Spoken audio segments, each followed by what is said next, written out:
Hello, Slaneshi Brad back again. In this video I'm going to teach you how to get the most out of your big knights when you're playing Chaos Knights. As we know, big knights are kind of dwarfed a little bit by the smaller war dogs, so a lot of people don't tend to take them in the lists, but I'm going to see if I can sort of help a few people out, maybe give a few pointers of how I like to play big knights, because most of my lists I usually tend to use a couple in there just because they're fun to use. So yeah, hope you enjoy the video. Let's go. There's going to be a couple of knights that aren't included in the list purely because I don't own any.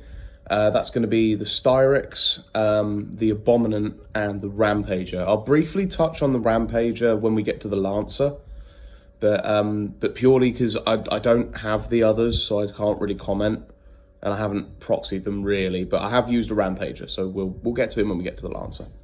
Anyway, let's do it.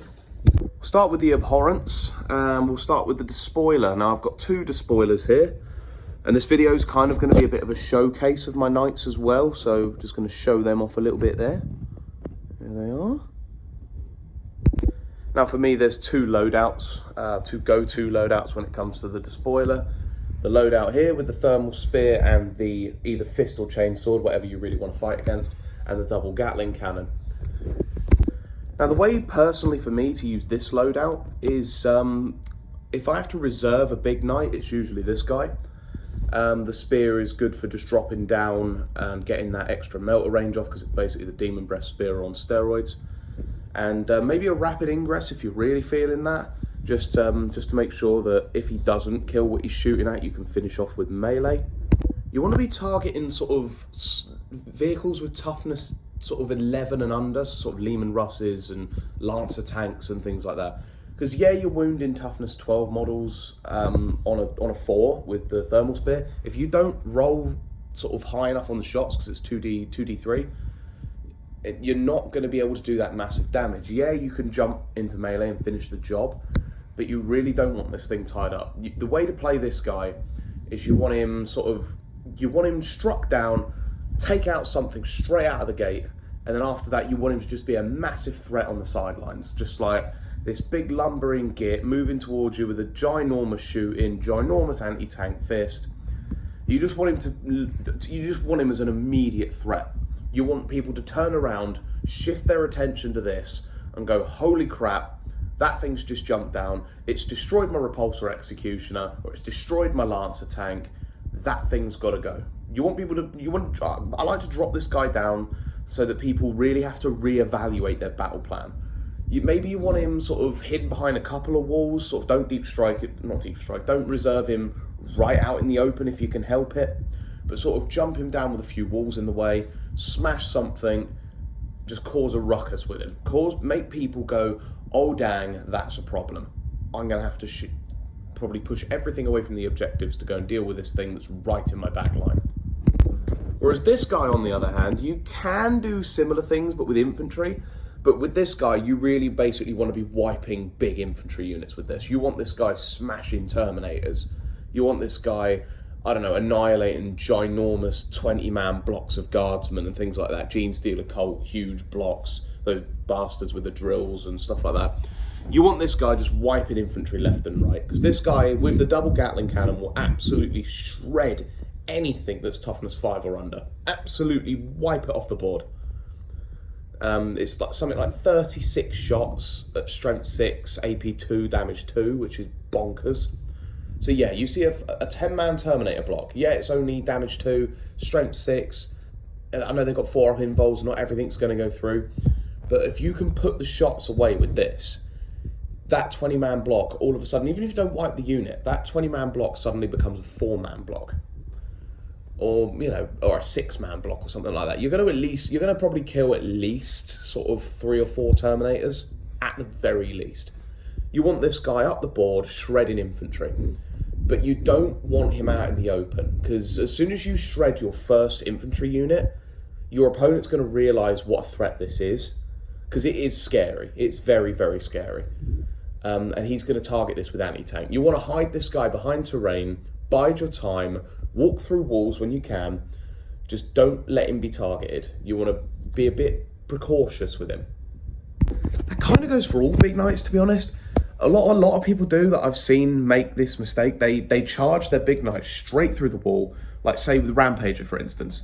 They see a giant chainsaw and a giant fist, they see the melee profile, and it's like, right, something's got close to me, I'm going to barrel him up the board and smash it to bits. It's like, okay, yeah, you will smash it to bits, you're going to kill whatever you're fighting. But after that, it's just a huge threat in the middle of the board, and your opponent's just going to absolutely batter it. So you don't want to do that with any of your big knights, really. You want to play them safe. Big knights can work in lists. I've won like big games with big knights. It is doable. But you have to play more conservative. You can't just barrel them up the board.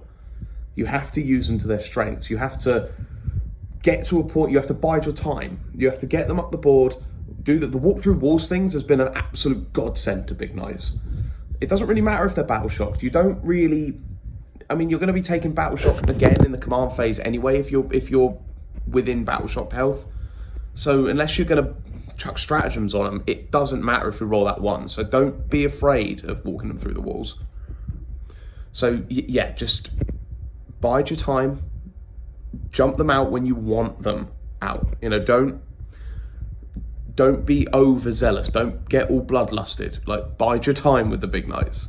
There's a way to play them. They can do the job well. Most of them anyway. The Acheron's a bit shit and the Abomination's shit, but we'll get to that. Right, Desecrator's up next.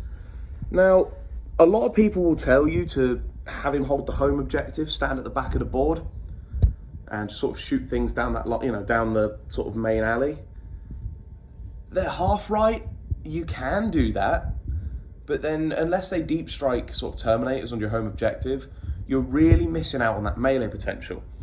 Now, the way I like to use this guy is I tend to use like a War Dog Executioner or a Stalker with a Demon Breath Spear or something to hold my home objective. Because if you have him at the back not doing anything, just taking the odd pot shot, he's not really going to be doing too much. So the way I like to use him is stick him down choke points. Yeah, you've got that long range gun, which is great if there's something at the back of the choke point. So say for example, I don't know, say you've got him down here. I haven't really got any terrain on me. So imagine there's like a line here and a line here, and there's an objective sort of over here somewhere. So imagine you've got him and a couple of war dogs behind him. And then you've got, say, like a big knight over here, and then a couple of, I don't know, infantrymen or something here. You want him blocking the choke point so they can't get anything up the board, and you want him taking pot shots and then charging into anything he can. I like to use this guy as basically a frontline charger, which is not what a lot of people will use him for, but move him up the board slowly. Don't barrel him up the board with no support. Make people choose their targets. Use the war dogs to support him as well, because he's going to be giving reroll ones. So the war dogs within 9 inches, and 9 inches is quite a long way with a base that size. You don't want this guy by himself. You want this guy with friends around. You want people to see that he's a big threat, but he doesn't do the massive damage that he looks like he should do. So people will probably try and thin out what's around him. And that's what you want. You want people to underestimate him. So you want to move him slowly up the board, a couple of allies, get him through choke points to block off lines, make sure people can't charge him through walls, block off lines that infantry can go down, that transports and other vehicles can go down, and have him, what I did against Drakari was I had him shooting a transport in the back, and then moving up and charging something, shooting another transport or vehicle at the back next turn, going up and charging something. You want him doing that. You want him walking slowly through the enemy. That's how I use him anyway. You can use him as a backfield sniper, but unless your opponent gives you targets to shoot at, he ain't going to be doing anything. You want him in the action. He's got a melee weapon, he can defend himself, and the gun's decent. That's what you want him for. Next up, we got the Tyrant. And one of them is shamefully unpainted, so I'm very sorry about that. We'll get him done at some point. And then we've got this boy here. Now, there are obviously 2 variants of the Tyrant, and I'm going to go over both of them right now. We'll go the Volcano Lance one first, because this is the one you normally tend to see if you do see one at bigger games. Now, this is unlike the Desecrator, which I said you don't want as your sort of backfield sniper. This guy you do. This is the guy you sit at the back of the board, shooting anything that comes down, sort of, you know, choke points, anything that comes close to your home objective. That gun is an absolute vehicle destroyer. I've one-shot a monolith with it, which was quite nice. The plasma gun's all right. It's a really good sort of Terminator killer, sort of infantry killer. I think it's only strength 9, so it's not mega, but it's good at what it does. But this guy has a very, very big denied deep strike ability, which works really, really well on the home field objective. So you kind of want him to do what a lot of people use the Desecrator for. You want this guy stuck at the back. Maybe you not necessarily tag in the home objective, you know, not necessarily, but just sort of having him on the backfield, putting him down sight lines, making your opponent think twice about putting their vehicles and their heavy infantry, because of the plasma gun, down those lines to get up the board. You want this guy to make your... Yeah, he'll dish out the damage, but you also want to use him to make your opponent go, I could get my army up there faster, but I don't want to get shot off the board. So he's a big threat. You want to use him as a deterrent more than anything. But the only issue with that is, and it's a reason a lot of people don't run the Tyrant, is because of how expensive he is for that. He's 510 points. So that's a lot of points to sink into a deterrent, you know? I mean, you can move him up the board if you want to get him to have better lines. Some terrain layouts will work really well for this, but some just won't. This variant of the Tyrant's very hit or miss, but that's my opinion of him. That's how I would use him. Second up is the other version of the Tyrant, the Harpoon and Dark Flamer one. Now, I have a very hot, very, very hot controversial take. I prefer this loadout, and that's very rare because I know a lot of people prefer this one. I prefer this one. One, it's more fun, to be honest. You want this guy up the board, nearly in the thick of combat, but if he gets charged, you do have a bit of a problem. If it's by infantry, it's not too bad. You can just use the Dark Flamer to burn them away, because unless they've got mega melee, they're not going to get through this thing. But yeah, he's very good. In my opinion, he's more fun to use than this guy, but he's, you want to do something similar to what I said with the Despoiler before. You don't want him barreling up the board quickly. You want carnivores in front of him, something with a bit of melee that can take charges from other stuff, because this guy is a very, very good support shooter. That Dark Flamer is absolutely bonkers for Marines. You want that thing to kill Marines, and if you get close to a vehicle, the Harpoon gun is very, very, very, very strong. Yeah, you're not going to one-shot like I think a repulsor tank with, I think it's got 16 wounds because it's a 12 damage weapon. But if you can get that shot off, it is going through, like 100%. If you can roll that hit, and it's only a 2 to hit, if you can roll that hit and you don't roll a 1 on the wound, that damage is going through, that flat 12 damage. It's very strong. But like I said, you don't want him out in the open. Another thing you can do with him, which does make him more expensive, when he's already expensive, this will make him 550 points, is put Panoply of the Cursed Knights on him, because he has a 2-up save, and cover's not mega hard to get in 10th edition. So stick in Panoply of the Cursed Knights, which gives enemy attacks -1 AP, so AP2 goes down to AP1, etc, etc. Putting him in cover and giving him Panoply means AP2 weapons do nothing. It's still a 2-up save. And AP3 weapons, you're only going to be saving on a 3. AP4 weapons, you're saving on a 4. That means you pretty much never have to spend Diabolic Bulwark to keep him alive. It just makes him more survivable. It makes him more annoying. And like I said, this guy is a big threat though. People will target him, but that's a great way to sort of take some of the heat off of him. Because those weapons, when they go off, they do go off. You want to move this guy through cover, through the walls. The denied deep strike thing is amazing if you have this guy, if you move this guy up to the sort of center objective, and you've got like, I don't know, big squad of 10-man Deathwing Terminators that are going to drop down in the middle of deployment. They can't get anywhere near him because they have to come outside of 12, which instantly stops melter range from pretty much any melter in the game. It makes charges impossible. It makes deep strike charges impossible. It's brilliant. I really like the Tyrant, and I really like this version of him because you want him up the board in the thick of combat. The problem is get him getting tied up, and you do not want him out in the open with no cover. Otherwise, he is in a bit of trouble. And he's slow though, so he does take his time. But trust me, this loadout is usable. I've come fourth in a tournament, fourth out of 30 people, I think it was, with using this guy. He's very good, and he didn't die the entire tournament. He pulls his weight.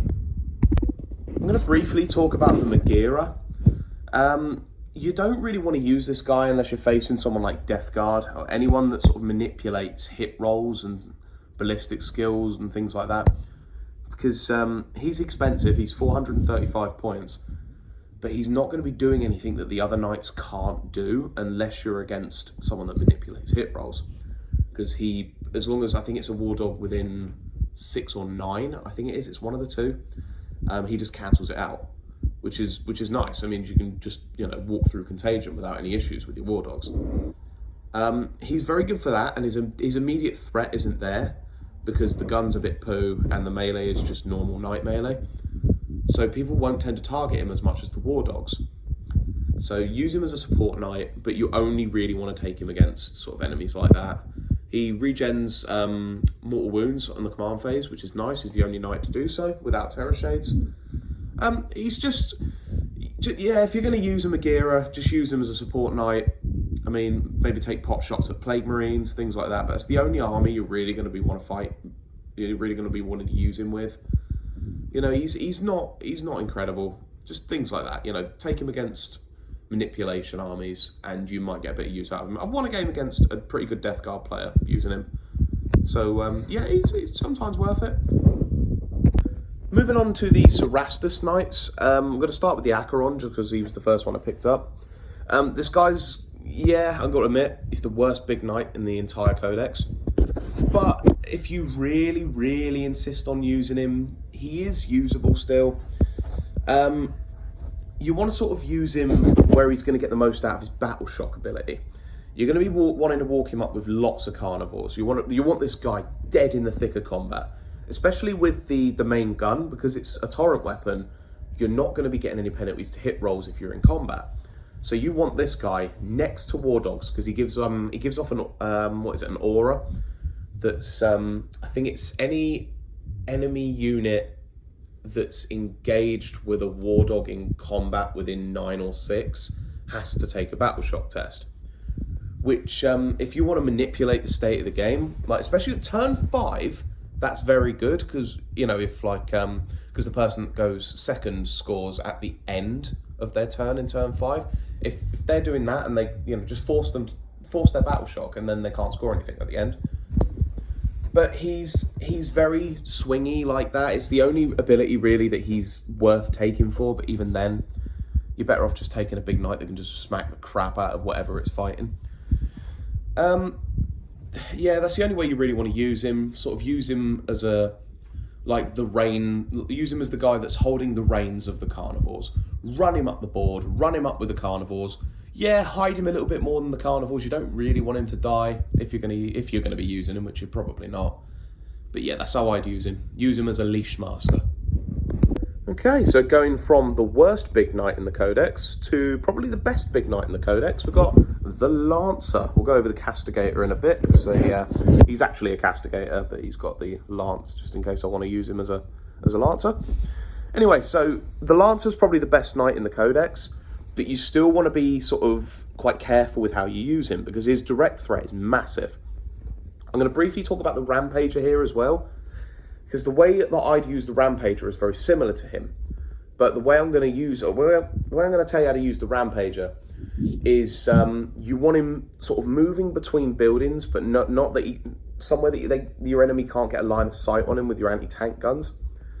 So you're going to be wanting to sort of jump between terrain with him. And then pounce when you know you're going to want to pounce. Like, jump on something that you can't be immediately shot at and killed over afterwards. But if it's a big threat like Canis Rex or something like that, that you can just jump out and kill, take that opportunity every time. Yeah, you're gonna lose a Rampager, but if you can take down Canis Rex first, especially if you're playing if you're playing Imperial Knights, you want Canis Rex gone. So you want to do something like that.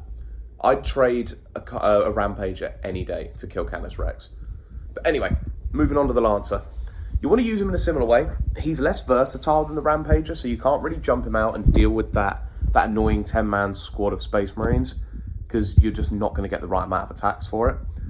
You want to jump this guy out and take out the big threats. Like take out, I don't know, like run him up the board between cover, get him to deal with the heavies, get him to deal with the Repulsor Executioners, have him beat up the Carnifexes. You know, this is the sort of thing you want him doing.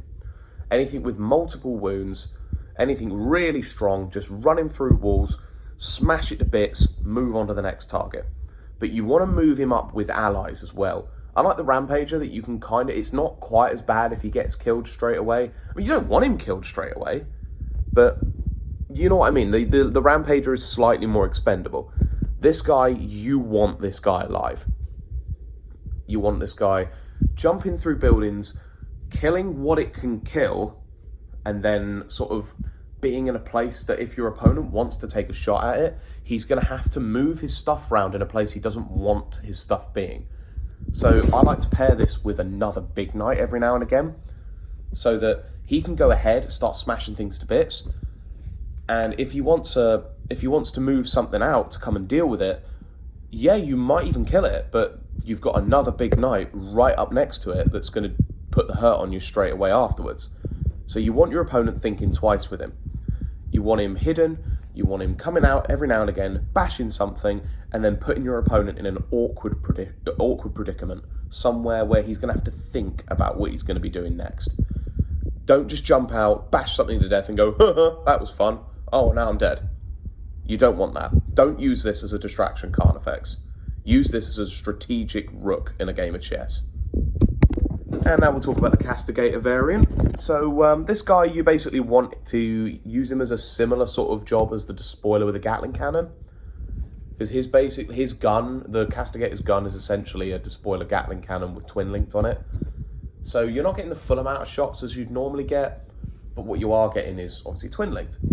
Now the best thing I like to do for the Castigator is I like to put him sort of around War Dogs to get that sustained hits 1 on the War Dogs as well. But use this guy to, 1, target infantry it's going to wipe. So sort of, I think my best thing I ever did with it was I pointed him at a 10-man squad of Death Company and just absolutely shattered them in one shot. But his ability is very nice if you're targeting things like Centurions and Devastators and things like that. Things that are going to be things on the back line with big heavy las cannons and stuff. Because as soon as this guy targets an infantry unit, or it's any unit that's not monsters and vehicles, I think, if that unit's still taking damage, they get -1 to their hit rolls, which is quite nice against like las cannons and stuff like that. He's decent. He's not as survivable as the Lancer, who has the 4-up invul, so you don't want to go barreling this guy into combat. He's got similar melee profile to the normal sort of Despoiler Knight with a chainsword, because even though it's like, I think it's called a Tempestus Blade or Tempest Blade or something like that, it's exactly the same stats as a Reaper chainsword. So, he's got a bit of melee. Melee's all right, but you mostly want to focus him on infantry units, which is great. It's a bit situational, especially I think we're in a quite a vehicle-heavy meta at the moment. So you're going to want to use him to pick off the sort of the weaker infantry. I mean, targeting this guy to Terminators is pointless. You want to, unless there's a couple left, or you want to slow them down, or you've got other units around. But you really want to be shooting this into things it's going to wipe, and things that are going to be a problem hit-wise on the next roll. So he's quite good for that. And also when you're moving him, again, similar to the other big knights, moving through the terrain, don't barrel him out. Don't jump out, shoot something, and then, oh wait, I'm dead. Bide your time with it. Bide your time with all the big knights. I know I keep saying it, but there's always a way to move the knights. The big knights can be used. Moving on to the last Cerastus knight, we have probably my favourite. He may not be the best one, but he's my favourite one. The Atrapos. Now, the Atrapos has got a few tricks up his sleeve. This is the one I like to pair with the Lancer, because he's quite versatile. He's got some good anti-tank shooting and some good anti-infantry shooting. But his special abilities are what make him shine. He's got +1 to hit if he's against monsters and vehicles, and +1 to wound also if that monster or vehicle is Titanic. So when your opponent finds out, oh damn, he's hitting my Baneblade and wounding it on 2s, you know, all of a sudden becomes quite a big threat. And the other thing I like to use him for is because you don't tend to see him very often, so not a lot of people know what this guy can do, is, do you see melee on there? If I was an unsuspecting player, I'd say, no, that looks like an all-shooting knight to me. That's a melee weapon. And it's a very, very strong melee weapon. Use this guy to surprise your opponent. Use this guy as like so that your opponent's going to be every 5 minutes that this guy does something new, it's a, holy shit, I didn't see that coming. Oh, you're wounding my Baneblade on 2s. Oh shit, I didn't see that coming. Oh, you're actually able to melee and kill my tanks. Oh damn, I didn't see that coming. You know, this guy's quite a surprise. Oh, it has a 5-up invul in melee. Didn't see that coming. That's what you want to use this guy for. You want people to underestimate him. Because if you read off the stats of the main gun, it's D6 shots and some of it doesn't actually look that impressive. But when you factor in the other things this guy can do, he suddenly becomes quite scary. And he's only 420 points for a Cerastus Knight. That's actually quite solid. That's the same as the Lancer. So this guy and the Lancer work quite well together, because you've got the Lancer moving up being the big threat, and you've got he's got 12-inch move as well, because all Cerastuses do, except the Lancer that's got 14. He can keep up with him, and you want him to sort of shoot him behind, maybe moving him to the right of the Lancer just a little bit, so that if the Lancer's charging something, the Atrapos can charge something else. And like I said, the melee's good, so you're probably going to kill what you're fighting as well. You want to dedicate more. The only thing is with him, if you're targeting a big tank or something, shoot what you're going to charge. Because the shooting in the melee is good, but it's not phenomenal. You know, you're not going to one-shot tanks with either. You're going to absolutely cripple them, but you want this guy shooting what he's charging. So you want, I like to move this guy, like I said, up with the Lancer, have the Lancer just bonk stuff in one turn, have this guy shoot and charge something in one turn, just make a clean sweep straight up one side of the board. You don't really want to go center of the board, because there's usually a lot of terrain up in the center. A lot of the time, their 2 big bases combined are going to be sort of pushed out by other stuff. They're not going to get around everything. You want to move these guys up a flank, make your opponent turn round, focus fire on this, make sure this is the big threat while your War Dogs and your other stuff does all the more important stuff on the other side of the board and the center. Make this the main focus, but not only is it a distraction from card effects, you are actually getting work done with it. You're killing stuff, you're destroying stuff on the board, you're making progress. Yeah, you're probably going to lose one of the 2 of them, but if you can make a big enough dent in the side of the army, and then you only lose one of them, I'd say that's a win. If you're walking up the board and you're destroying, say you're fighting guard, if you're walking up the board and you're destroying 2 Leman Russes a turn, say, yeah, they bring it down in 2 turns. If you've used the 2 knights to destroy that many tanks, like say you've taken out a Rogel Dawn and 2 Leman Russes, I'd take 1 tank over that. Not 1 tank, I'd take 1 knight lost over that. You preferably want to lose this one rather than the Lancer. I'd rather lose the Atrapos. But he's done his job then, you know? If you've done that, he's done his job. That's just my opinion anyway. That's how to use him. Last up, for this video anyway, we've got Papa Porphyrion, who's very, very fun to use, but incredibly situational. If you're fighting other knights, this guy is an absolute godsend. He's just going to destroy everything he shoots at. But if your opponent's got a lot of terrain, a lot of cover, he's going to be pretty useless most of the game. A lot of people tell you hide at the back of the map, you know, just put him down choke points. And yeah, you can do that. But the base is big enough that you can sort of just walk him out, you know, have him cover different corners, shoot out of corners.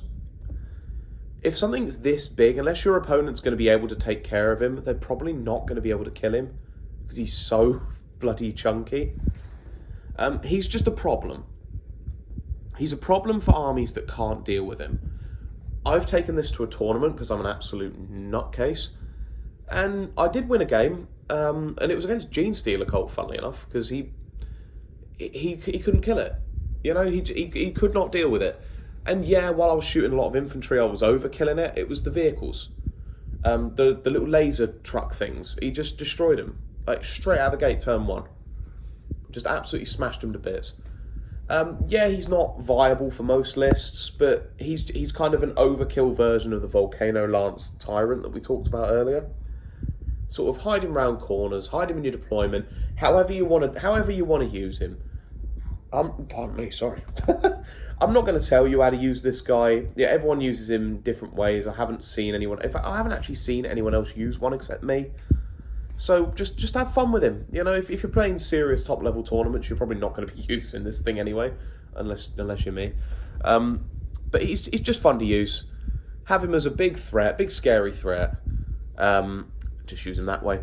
I'll briefly cover the what's the other one called? The Astarius while I'm here. The other version of him. That one you do want right at the back because of the conversion beamers. You want him getting as long range on those guns as possible. But this guy, you can be a little bit more lenient. The Porphyrion, you can be a little bit more lenient with. You can walk him through the board, walk him up terrain if you really have to. Sort of easier to get him line of sight because he's getting the devastating damage from his guns wherever he is, rather than the Astarius, which is only getting it if he's away from if he's further than 24 inches. So this guy, you know, just have fun with him, have a laugh. So yeah, that basically covers it. I know there's a few that I haven't talked about because either I don't own them or I don't know them well enough to talk about them. But I hope this has been a bit educational for some people. I'm sorry for not uploading a lot. I have a very busy life. I've got quite a demanding job. I play in a band. I've got a kid on the way. I've got a lovely girlfriend. Just, you know, life gets a bit to the point where I come in from work and I'm a bit like, should I record a video? I'll do it another day. So I am sorry for that, for anyone that's been waiting for content. But I'm sort of, burnout's coming away. I've got a week off work coming up, so hopefully can get some more content filmed. But yeah, so that's basically the consensus with the big knights. I think every single one of them within reason, maybe except for the Acheron and a few others, they have their place on the tabletop. You can win games with them. They're not impossible to use. You just have to bide your time, not jump out and just start hitting things with giant warp strike claws. Use them to their own strengths. Use them, especially if you're using two of them. If you're using two knights at once, move them up as a unit, move them as a team. Make people focus on two knights at once if they really have to shoot something down. Because chances are they're not going to kill both of them. And if you position them right, they shouldn't, and it's sort of turn 1 or 2. If you've done your positioning right and you've killed the right targets, they shouldn't be able to kill even one of them. Big knights can be used. I've won big games with them. I've never won a tournament with one. I'm not going to lie, but I've only ever come second in a big tournament. I've never actually won one. So maybe my advice is a bit void. Like, I know I'm a decent player, but that's how I would use big knights. I'm waffling now, so just I hope everyone's enjoyed the video. I hope you managed to get some stuff out of your knights. You know, you managed to. Don't let people dissuade you from taking big knights to big games. They're fun to use. They can be used well. You just got to use them properly. Anyway, this is Slaneshi Brad signing off. And next video, I think, is going to be a showcase of all my big knights and all my war dogs together. Like, I'm going to do a properly edited video because, as you've probably noticed, I'm not the best video editor in the world. So I'm going to do another video with Sean as well at some point. We're going to do like a mini custom tournament, like a name out of the hat sort of thing, which gives you a knight for your team. You know, that's a video that's in the pipeline. But yeah, anyway, hope everyone has a fantastic day. And I'll see you all soon. Goodbye.